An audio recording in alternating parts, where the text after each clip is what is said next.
Good afternoon. My name is Ari Shane White, and it's my incredible honor to welcome you all to this Temple Emanu-El Streicker Center program.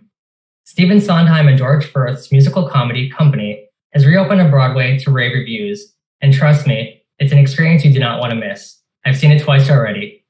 Tony, Grammy, and Emmy Award winner Katrina Lenk gives the audience life as she belts out Being Alive in the gender reverse role of Bobby.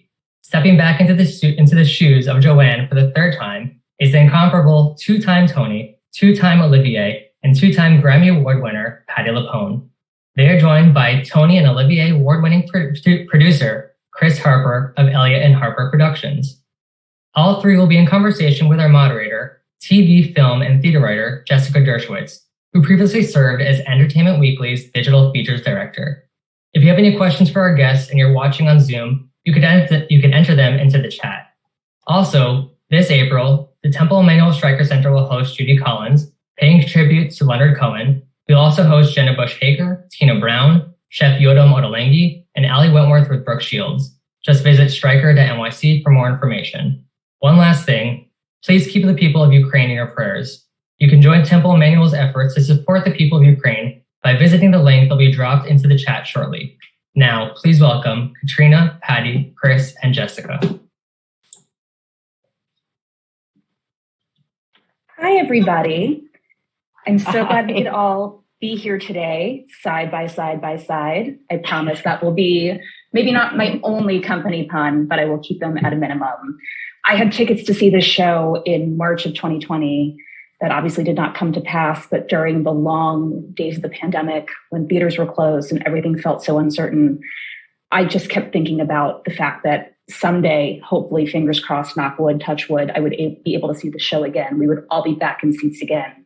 You guys would be back on stage again. And when I finally got to see it back in December, I was not disappointed. As a single woman who turned 35 this summer and whose friend wished me a happy Bobby birthday, this is my Bobby year. And I'm so thrilled that we can all be here together to talk about this incredibly inventive and beautiful new version of this classic show.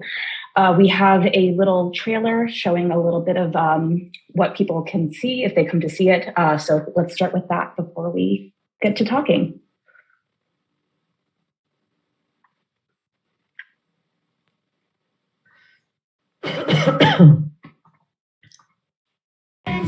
In comes Company, the smash hit Broadway musical.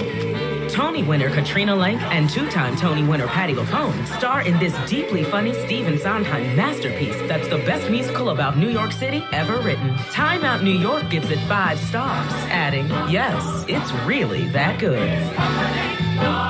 Company, now playing on Broadway. See it tonight. Get your tickets today. All right, well, you got to hear it, at least, even if we did not get to see it. But now we can see everybody's faces.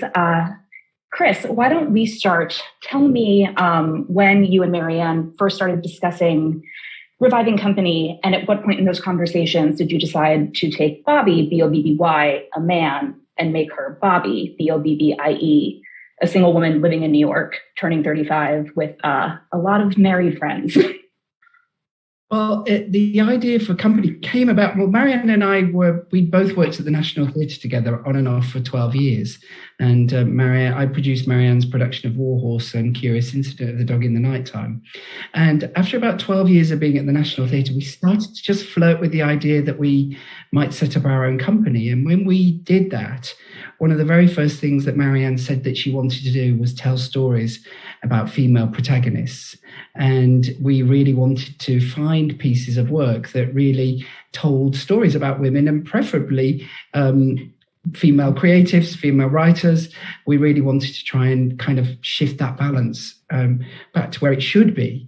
And so in 2016, we started thinking about the kind of things that we wanted to do. And I'd always loved Company. I'd seen it. I'd seen a production of it in the 90s that Sam Mendes had directed with Adrian Lester, and it had a huge impact on me. I thought it was an incredible musical. And then I just kind of put it to one side in my head. And at exactly the moment that Marianne and I set up our company, I became a father to twins. And they were born very premature in America, and because we're based here, our company is here in London, and it was very, very scary. The first couple of weeks of their life was terrifying, and they were very small. And I turned to Stephen Sondheim to give me some kind of courage to get through the day. And I listened to Adrian Lester's version of Being Alive on a loop on my way to the hospital every morning. And it was the thing that gave me the strength to really face what was some really difficult days. And on my way to the hospital, whilst I was listening to Being Alive, I thought, this show is so amazing, but God, it would be so exciting if Bobby was a woman. And I called Marianne and said, I've got this really great idea of how we should do company. We should do it with Bobby as a woman. And she said, oh no, that will never work. And I said, well, I'm at the hospital now. I'll call you tomorrow. And the next day she called me back and said, I think you might be right. This is a really good idea, but we'll never persuade Stephen Sondheim. And I'm much more a glass half full kind of guy. And I said, well, didn't he once say to you that if ever there was anything that you wanted to direct of his, the answer would be yes? And she said, oh, well, yes, he did say that, but he doesn't mean it. So here we are. All these years later. It was 2016 we first had the idea, and the show is remarkable, and the kids are doing great too. So it's all been an amazing journey. Good news all around. Patti and Katrina, for both of you, what were your initial exposures to company? Was it from the original cast album, the documentary, other revivals of it? And what was your reaction when you heard about this twist on it that Chris and Marianne were envisioning? Katrina? Patti? I had never, I don't think I'd ever seen a production of it before. I was familiar with some of the music, and that was about it. And then when I heard that that Marianne was directing Patti over there in London, with this gender twist, I was automatically super interested because I'm such a fan of Marianne and of course of Patti, and I was so intrigued with what this idea was and what it could mean for the story. And I was very, very interested. Patti, how about for you? I was at school in New York when the original company was playing on Broadway, and I never saw it, but of course I heard the music. And I think everything that Stephen writes is profound and difficult, and this seems to be probably the most joyful of all of his musicals. And Marianne actually mined all the comedy. I think that George Furth would be extremely happy to hear the laughter in the theater. When Marianne approached me, I had basically given up musicals because they've destroyed my body. I've got 2 new hips and a new shoulder, and it's the repetition of musicals, not plays, but the amount of physical energy you need for a musical. So when Marianne called and said, would you be a part of it?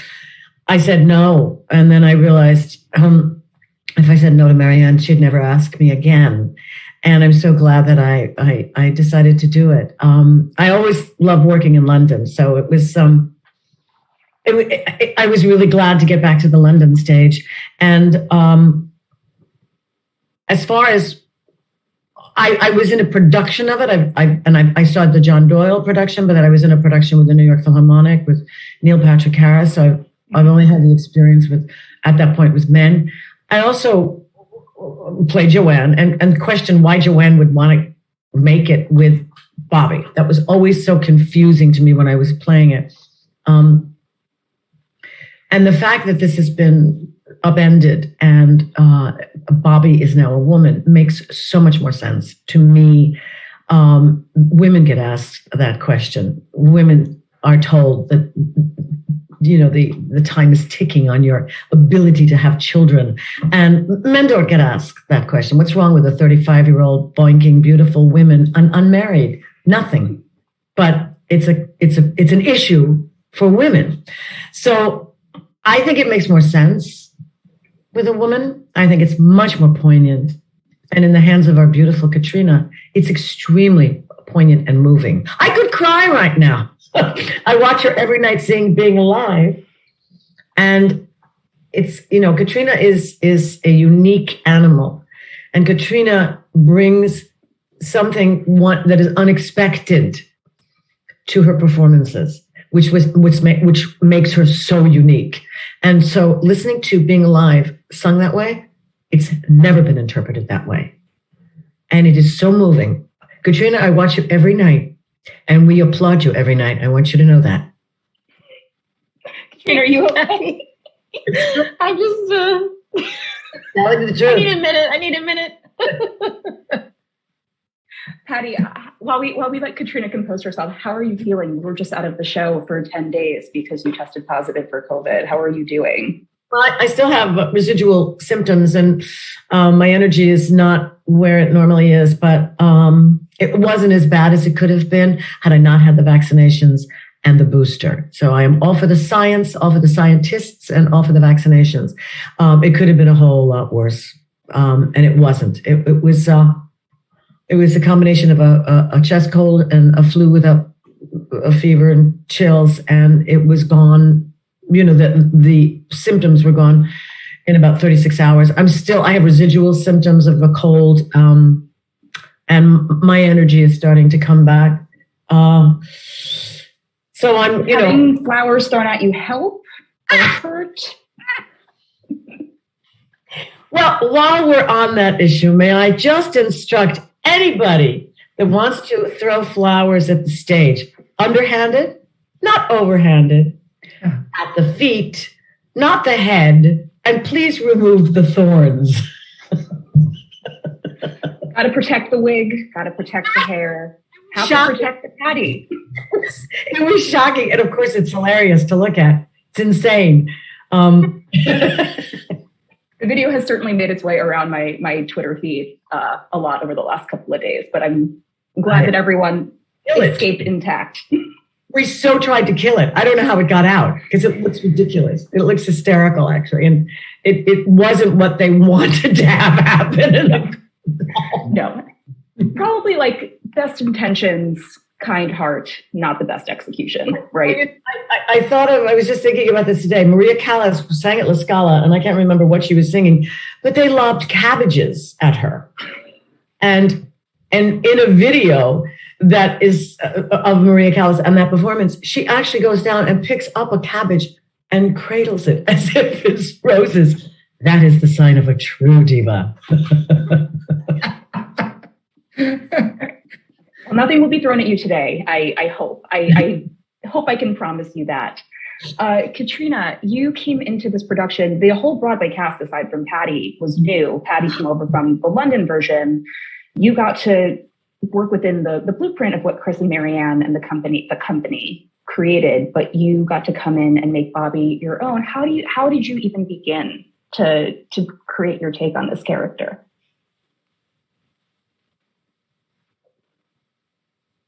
Well, what's super interesting that I've discovered about the process of doing theater after having 2 years of not having it and going like, wait, did we do theater? What was that? So when you come back to it, it's kind of coming back to it as just with new eyes in a way. Mm-hmm.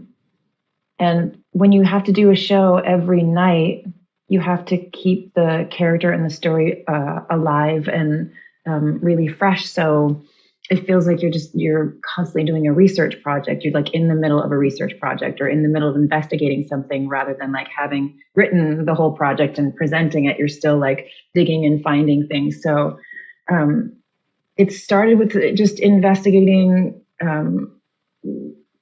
myself and other women and reading fiction and nonfiction and women's studies and just like kind of trying to look at the world this way. And then also still constantly just researching and thinking and digging around and things because the show, the way that it's written, it does allow for so much, there's so much detail and then also so much room for interpretation and variation within it. So it's really a pleasure to get to constantly tweak and investigate things. It's so beautifully introspective because so much of this is happening in Bobby's head, and she's absorbing the expectations that maybe she's questioning for herself and the way that her friends and their relationships that they project onto her. And those moments like Patti mentioned where you're on stage alone, I envision that as Bobby, like speaking from her deepest self. Like is it scary being on stage alone in those moments, or is it freeing? What is it like? What is it like for Bobby? What is it like for Katrina? It's kind of like staring into a void, which is kind of also like what it's like if you're trying to think through thoughts that are really scary and you can't see the end of them. So yes, the kind of the way that Bobby's songs are constructed in the piece are like soliloquies. You know, she's working through thoughts and ideas in the company of the audience, you know, to bring them on board with her, I guess, and taking them through these discoveries. Which is just one of the other things that's really wonderful about this show is that there's like, you know, there's comedy scenes and there's like crazy group numbers and just chaos is happening. And then there's these really specific reflective moments that Bobby has where it's just about thoughts and, you know, thinking through something. Yeah, no, it's beautifully intimate. Like intimate, which is a crazy thing to say because you're on a stage with like a full orchestra and a packed audience, but it is very, very quiet and you're like inside her head with her. And Patti, you play Joanne, who is one of Bobby's friends, one of her older, maybe a little bit more cynical, jaded friends. Is that an accurate characterization of her? I think that's been a common interpretation of Joanne. Mm-hmm. I don't see the cynicism. I see an insecure woman that covers her insecurity with wisecracks. But I don't know whether it's a wise thing to play cynicism on stage. It may come off as cynicism, but that's an unattractive characteristic in a person, and it would turn the audience off, I think. Mm-hmm. But I never really, you know, we're all individuals and we all read things individually. And so I don't, under Marianne's direction, my particular direction was different from when I did it with the New York Philharmonic. She has experience. She has 3 husbands. She has experience. She has a friend in Bobby because obviously they like to party. And I think you see her vulnerability within the scene, especially with her husband sort of nailing what her insecurities are. Mm-hmm. So I don't think of Joanne as cynical at all. I was actually a question I was going to ask was what do both of you make of Joanne and Bobby's friendship, that dynamic between them? Is she almost like not mentoring her, obviously, but there is an age difference. There's that dynamic. The fact that you said that Joanne is thrice married and Bobby is, you know, a single woman. Like how do you interpret their friendship? Well, Marianne did something so unique in musicals, and I think Katrina can attest to this. We studied the text and we developed backstories for our characters. And I think that's the first time that I've ever gone through that in a musical. Generally, the text of a musical is the last thing you work on. There's the coffee and donuts and the meet and greet, and then the chorus goes, the dancers go there, and the principals go into their dressing rooms and have a martini. But the text is never worked on. And Marianne worked on the text. And our backstories were how we then bring that onto the stage so that there's depth in the scene.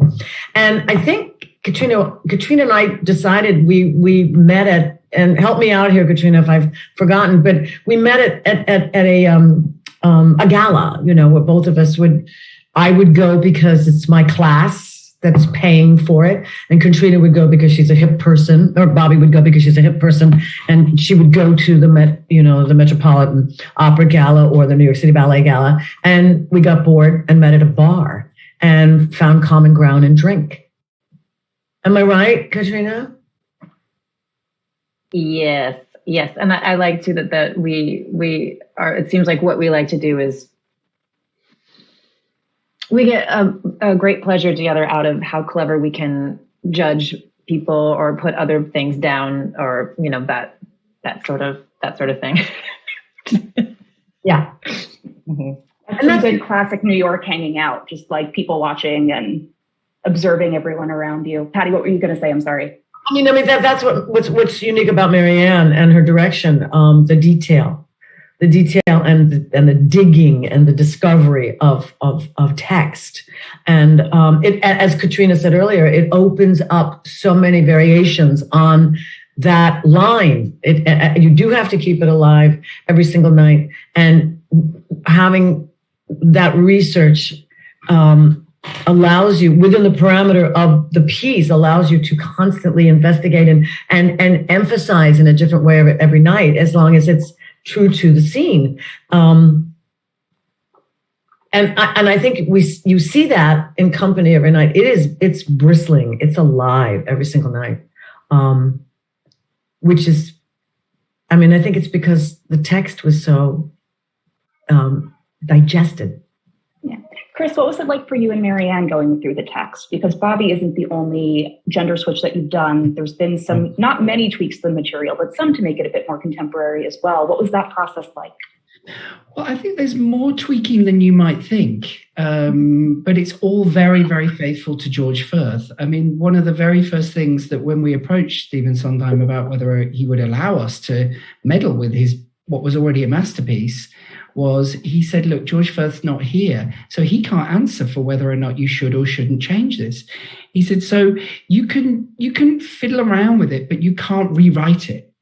So it was kind of an interesting challenge, really, is could we tell this story through the eyes of Bobby now? That's also the key part, is it's set now, it's set today, or now-ish is what we think about it. So what was clear was that, the gender dynamics have changed so significantly from the 70s. So what we did was an awful lot of the characters are regendered, not just Bobby. So one of the original characters was Amy and is now Jamie. And a lot of the couples, the dialogue in the couples is just switched gender. So it's not just Bobby that switched, it's a number of people throughout the production and words that were previously said by. So there are quite a lot of changes, but not rewrites. So it's all originally George Firth. And it was, and we did actually, right at the very beginning, we went back to, George Firth had originally written it as a play, and he'd also written a screen version of it. So we went back to all of the manuscripts of all of his notebooks, and we went back to everything that he'd ever written in relation to Company. And there were speeches that we thought, well, maybe we'd pull this and maybe we'll pull that in. And there were lines that we'd pull in from other versions of it.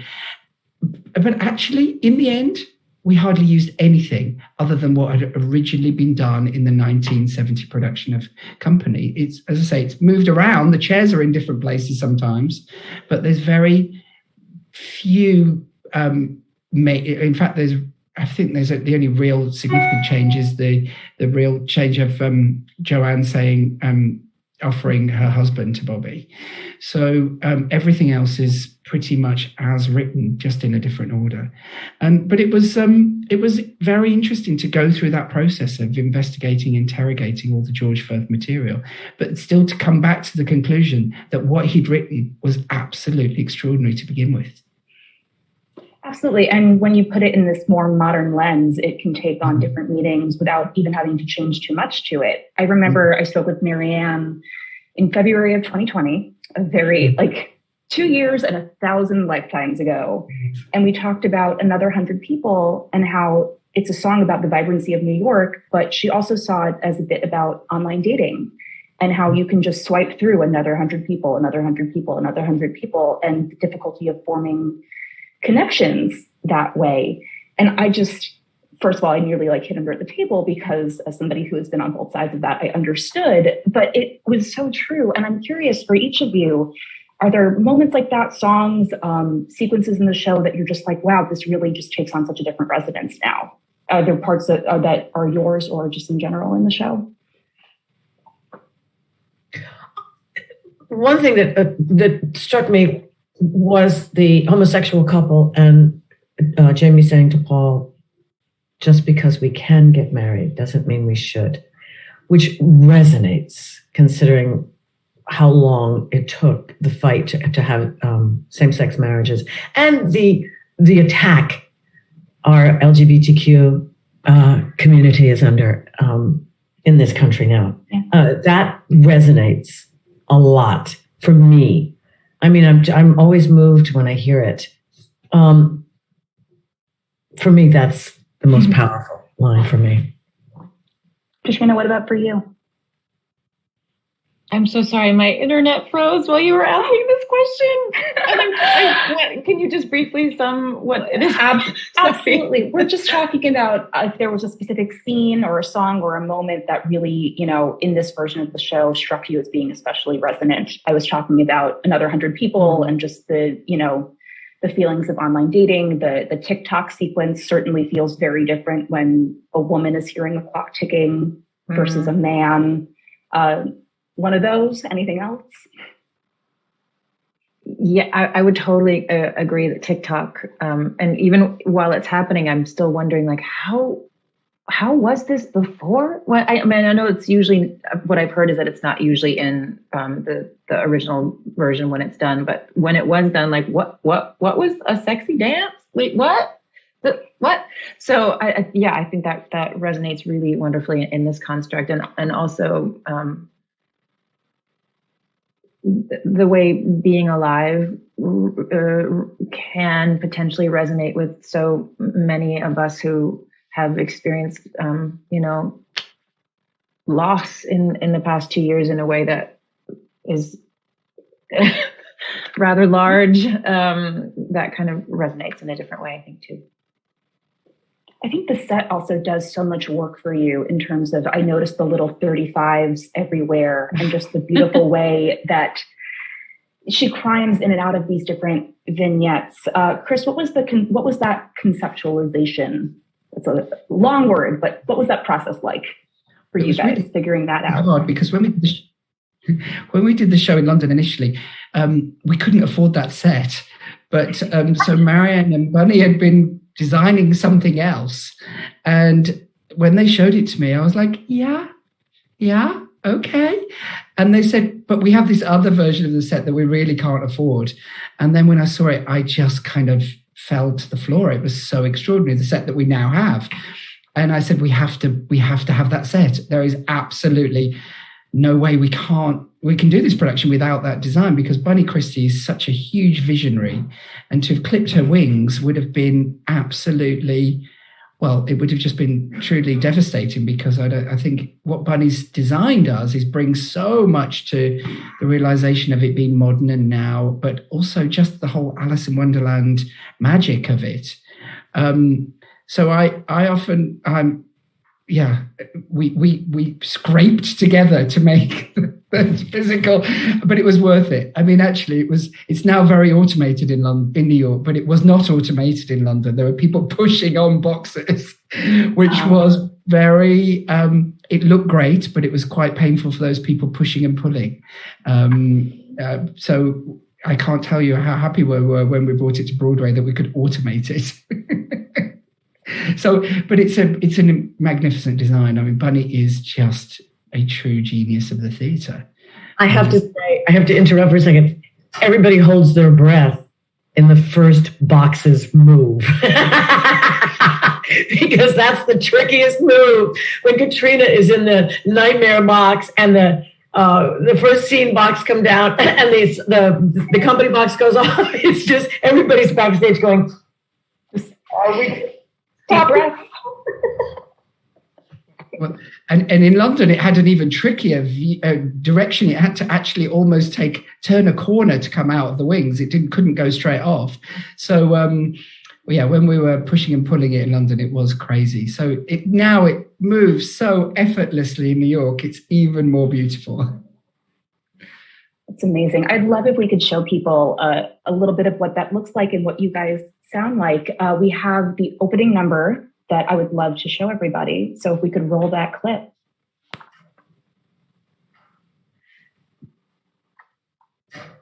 Bobby, Bobby, Bobby, baby, Bobby, honey, boo boo, Bobby, darling, Bobby, we've been trying to call you. Bobby, booby, hey Charles, I've got something to tell you. Bobby, honey, Bobby, we've been trying to reach you all day. Bobby, there was something we wanted to say. Bobby, honey, Bobby, how have you been? Stop fine on your extreme Bobby, we've been thinking of you. Stop fine anytime. Bobby, there's a concert on Tuesday. I can marry day. Town tomorrow. Saturday night. Beach next week. Saturday night. Bobby, movie time we got together is Wednesday, alright. Bobby, come on over for dinner. We'll be so glad to see you. Bobby, come on over for dinner. Just be the three of us, only the three of us. We love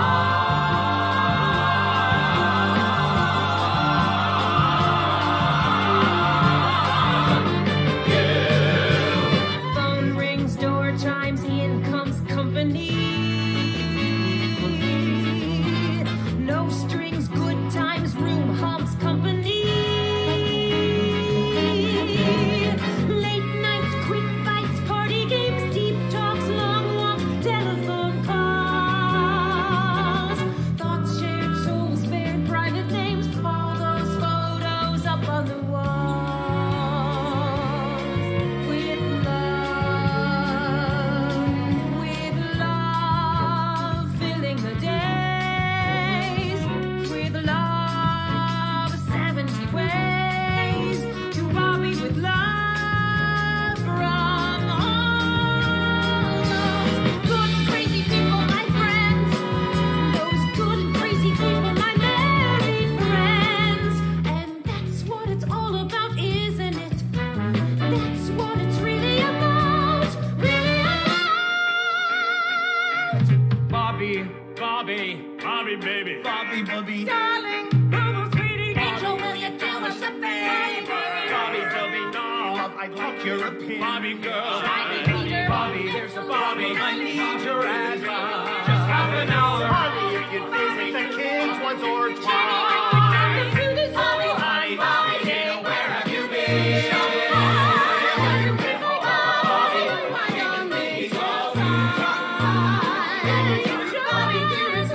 Listen, now I have to work Thursday evening. Bobby, love you know how I hate the Bobby, we've been Bobby, just show Bobby, baby, Bobby, sweet Bobby, Bobby, Bobby, Bobby, come on over for dinner. We'll be so glad to see you. Bobby, come on over for dinner. Just be the three of us, only the three of us. We love.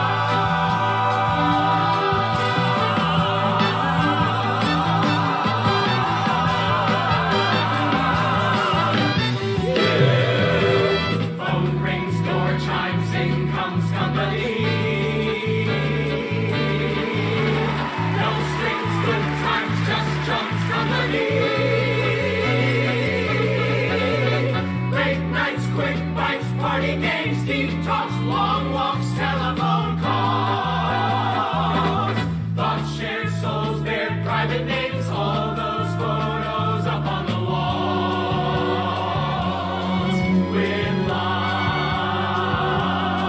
With love, filling the days. With love, 70 ways to Bobby with love from all these good and crazy people, your friends. These good and crazy people, your married friends. And that's what it's all about, isn't it? That's what it's really about, isn't it? That's what it's really about, really about.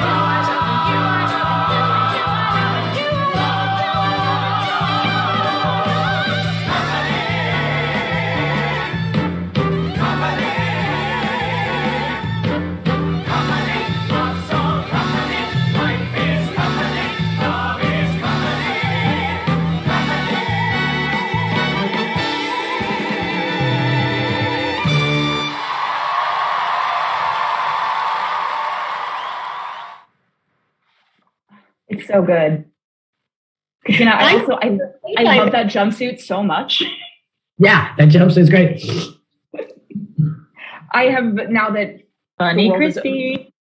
Amazing. I have definitely been looking for a couple of friends that are getting married later this year. And I have literally thought of that jumpsuit as what if I wore something like that? So it definitely had an impact. What a wonderful opening number, and what a fabulous cast. This entire ensemble is so incredible and stacked with so many fabulous people. I want to give the three of you the floor to just gush about your colleagues a little bit. What is it like working with this whole cast? Can I jump in there? This is the most extraordinary bunch of actors I've ever worked with my whole life. We had listen, we've all been through something so traumatic the last 2 years.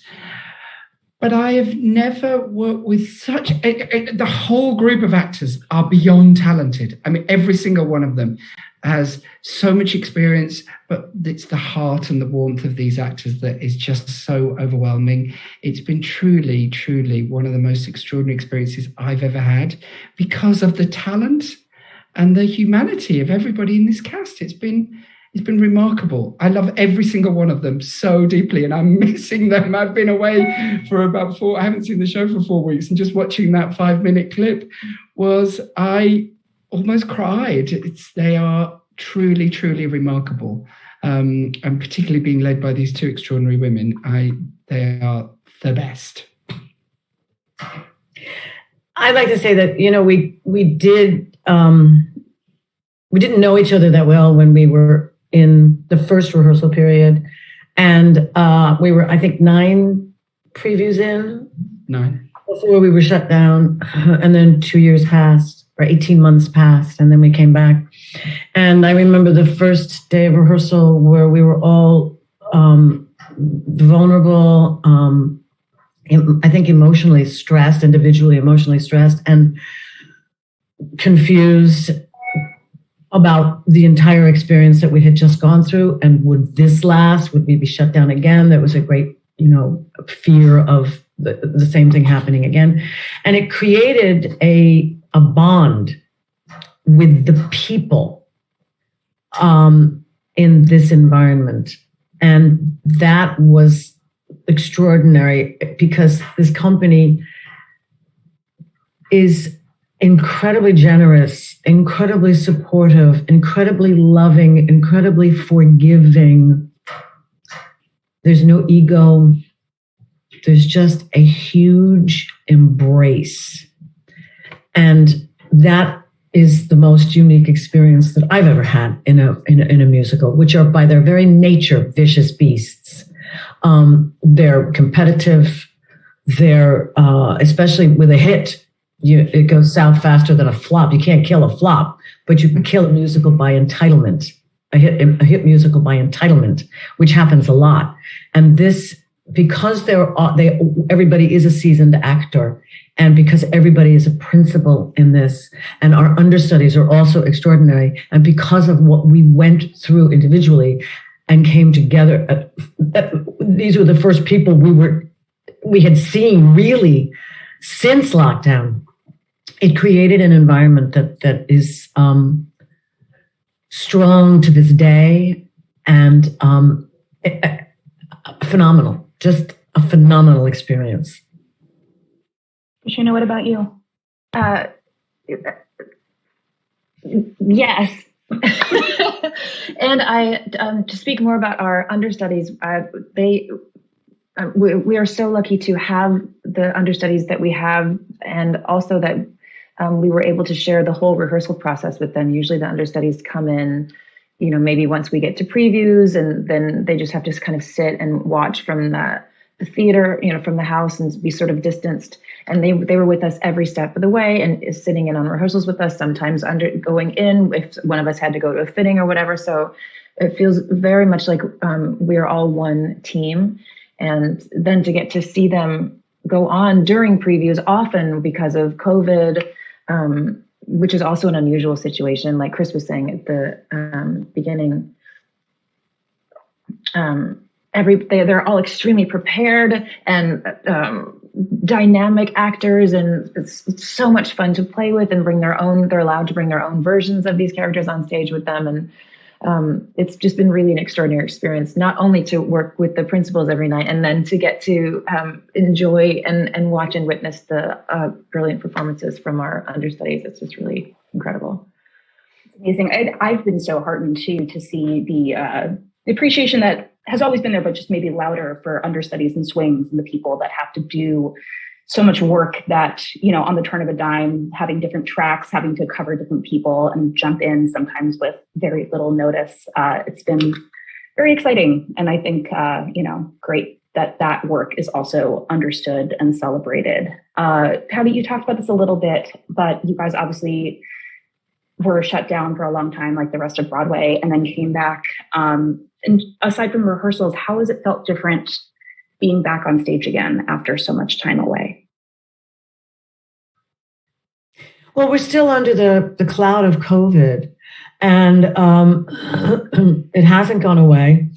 Obviously, there were three of us this past week, three of us, me, Renee Daniels, and our conductor. But being back on the boards, nothing's changed. And I mean, that's the relief, I have to say, because I think I can only speak for myself. I wondered whether, in fact, I wanted to go back in that period of time when I was faced with what felt like retirement. I got used to doing nothing, and I didn't know whether I would have the energy, because musicals take a phenomenal amount of energy. They say Broadway ain't for sissies. Boy, is that true. 8 shows a week of repetition, and this one is quite a physical show. I didn't know whether I wanted to return or not, and not just to company, but to the stage, to the business. I thought, okay, if this is retirement, I'll figure it out. So going back to how those first couple of days of rehearsal went, I was on the verge of tears all the time from fear and indecision. But once we got to the stage and what we all knew was familiar, it was at least for me, as if I had never left. I mean, you put your foot on that stage and you sink into it if you want to. And I always want to. Katrina, what was the experience like for you coming back? Similarly, like it felt so far away and foreign and so super familiar and close at the same time, which was a very weird thing to hold in your head, these two opposing feelings. And I think the rehearsal was like that a lot. And there was immense gratitude and relief to be able to get to do this thing that we thought we'd never get to do again, not only just theater, but then this specific show, like we never take it for granted. That, and then also the stress of worrying about getting sick and all the things we had to do to prevent and protect each other. And so it was a very Sondheim-esque experience of holding opposing things at the same time. And there was a moment during this second tech rehearsal where Matt Doyle and I were on the bed and there was some lights or something, like something's happening, and we're just sitting there on the bed, and we were like, oh my God, we did this exact same thing almost 2 years ago. How are we in the same spot right now? What? Like, and your brain's like, I can't understand how this was just yesterday, but no, that was 2 years ago. So there was a lot of that happening too. I understand that Twilight Zone-y feeling very much. Like, I went back into my office for the first time and all of my notes from March 2020, my to-do lists were like intact, and you're just like, whoa. It's a freaky thing. So I understand that feeling very, very strongly. We have some questions from our wonderful audience that I want to get to. This was one asked by Bess and a few other people who wanted to know how involved Stephen Sondheim was with this production. Chris, I remember reading in one of his last interviews that he was initially somewhat skeptical about this concept, about the gender switch. So first of all, how do you go about changing the mind of Stephen Sondheim? And then second, what was it like to work with him as a collaborator on this? Well, he was extraordinary with us. I mean, he was an extraordinary collaborator, and it's true. He was initially skeptical about it. Despite my optimism that we'd persuade him, he said, "I'm not sure. I don't really know." He said, "Look, I mean, he was, I think, 80 something when we approached him, and he's in his late 80s. And he said, I don't know about a 35-year-old woman. When I was writing this, I was writing it as a 35-year-old guy. So is there enough in the material that speaks to what it is to be a 35-year-old woman?" But he was very generous in that he said, do a workshop of it. If you can do a workshop and you can convince yourselves that the idea works, then I'm sure you'll have a good chance at convincing us.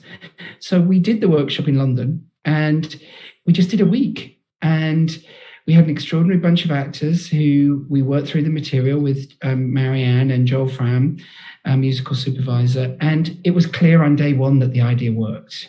It was really clear.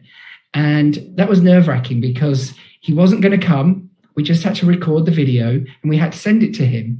And on the day we recorded it, I said to the guy who was doing the video, I said, did you get that? Did you get it all? And he said, yeah. He said, it's so good. He said, is it a new musical? And I said, no. In fact, it's nearly 50 years old. And originally Bobby was a guy. And he said, oh, no, that would not work at all. And so we told Steve that. And that was a significant moment in him deciding that there was something in it.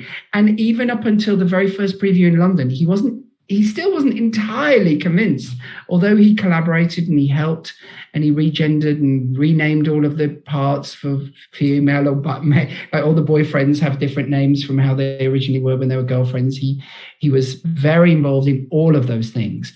But it was the first preview in London. He said, I wasn't sure, but I was wrong. This is exactly how it should be done. And it was amazing. I don't think I'll ever forget that night. And then he was, from that moment onwards, he was nothing but the greatest champion of the show. So we had an amazing time. And, he was just supportive the whole way from then onwards. Love that. Especially that story about the cameraman. You can't write a better ending. No, he loved something that. Like that. He loved it. And he said that is genuinely one of the most significant moments of the whole journey of him deciding whether or not he should allow us. So that cameraman has done very well by us. I sent him a crate of champagne. I was about to say, I hope you sent him something. I did. Patti, you worked with him on so many of his shows. What was Stephen Sondheim like as a collaborator for you? Well, see, I have to clarify that because I never created a role. I only recreated a role. Sure. Roles that I've played. So Stephen wasn't in the rehearsal room every single day, which is my loss. But when he did come in, it was a scary time. He's a taskmaster and he's an exacting master. And, I have to say this, when he died, my first thought was, who will make me better? Because of his insistence on singing every note correctly and hopefully understanding the complexity of his thoughts in the lyrics.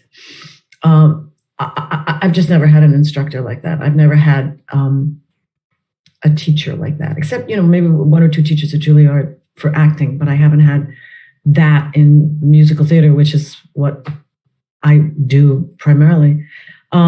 He's given some notes that have destroyed me, literally destroyed me. One diatribe was, I said in my head while I was listening to him go off on me, that if anybody had less experience than me, they would have turned in their equity cards. It was so eviscerating. And ultimately, I didn't understand what he was saying. And so I went around and asked sound people, the conductor, the director, my dresser, and the person that actually illuminated it was the B sound who passes out the microphone. She said, well, Patti, when you get emotional, sometimes it's difficult to understand you. And I went, thank you. That's what he was trying to say. That's the note. But what he was saying destroyed me. All I remember is monotonous mush. And it went on for about 10 minutes. But then there were other times when he complimented me, and I thought,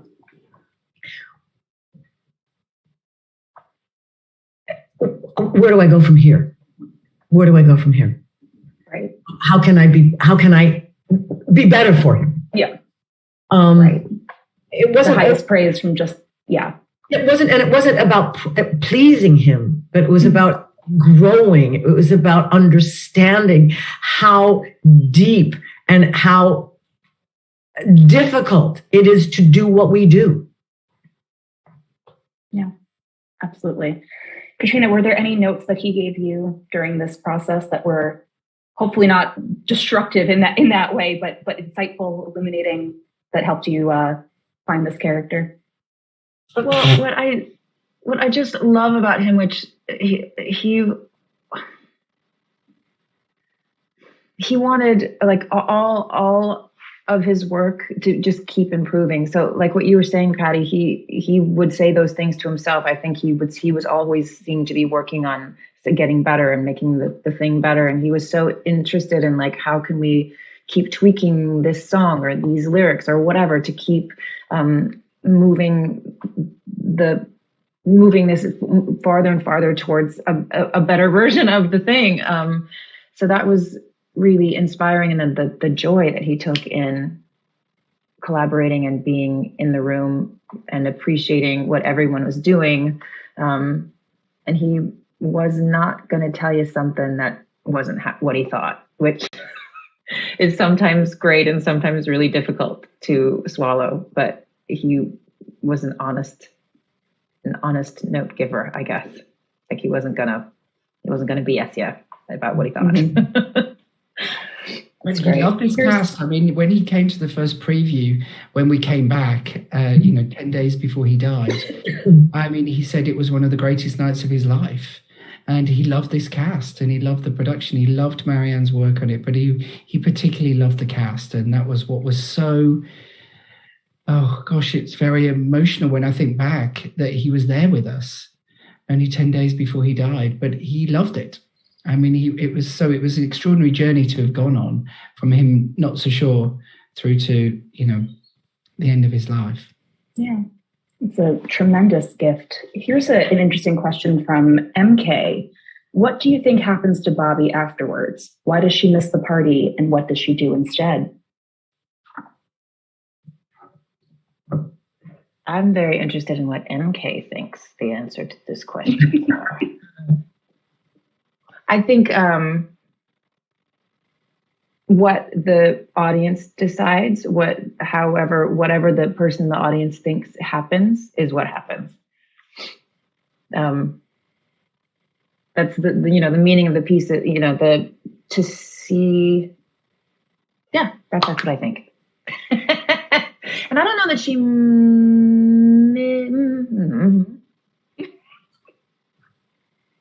And maybe what's she so does, beautiful maybe she about doesn't. it is that maybe she does, but like, what do you want Bobby to have done?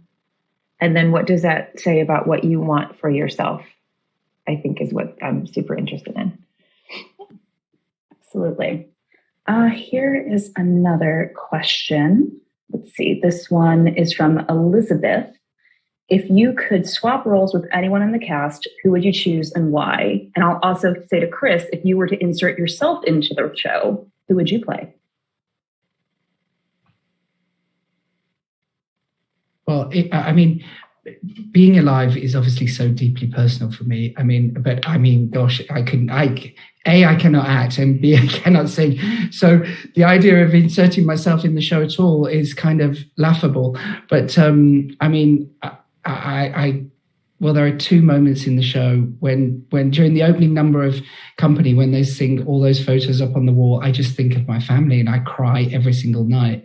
And then when Katrina sings Being Alive, it is so, as Patti said, it's so revelatory the way that Katrina does it. It's never been done like that before. And I am just in pieces. So I'm not sure I could ever insert myself in it. I'm in awe of it.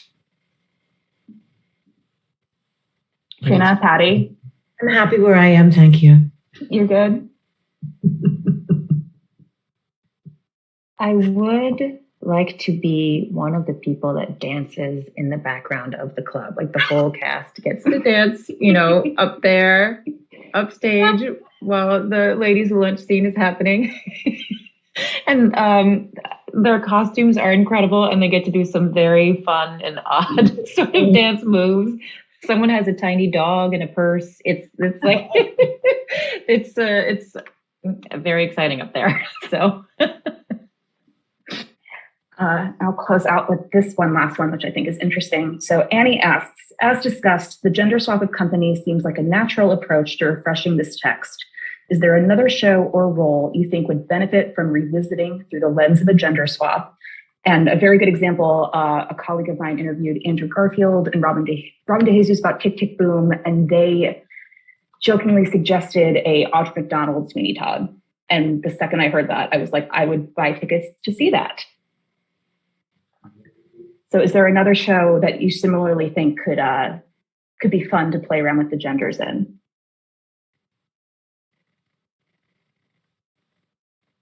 Shall I jump in? I think I've thought about this quite a lot because obviously, I think what it should never do is feel like a gimmick, because that's the thing that I think is so great about this production is it's just true to the material. I think, I've certainly seen other productions of plays where things have been regendered.